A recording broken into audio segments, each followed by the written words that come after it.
முருகன் ஏற்கனவே நடந்து காட்டியிருக்கிறார். 1வது சுவாமி மலை. இங்கேதான் சிவபெருமானுக்கே முருகன் ஓம் என்ற மந்திரத்தின் ரகசியத்தை கற்றுக் கொடுத்தார்.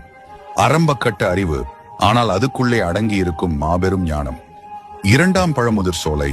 இது ஒரு அழுகாத பழம் போல பரிபக்குவமான அனுபவத்தை கொடுக்கும் இடம். வாழ்க்கையை கண்கொள்ளாத ஞானம். 3ஆம் திருச்செந்தூர். சூரபத்மனுடன் நடந்த தீர்க்கமான யுத்தம். வாழ்க்கையில் வரும் கடும் சவால்கள், அதுல ஜெயிக்கதான் இந்த கட்டம். 4ஆம் திருத்தணிகை.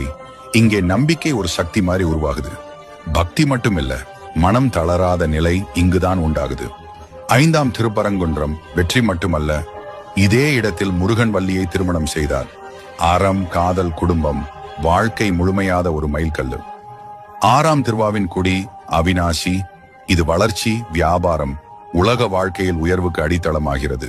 மனதையும் உலகத்தையும் சமநிலையா சமாளிக்க வைக்கும் இடம்.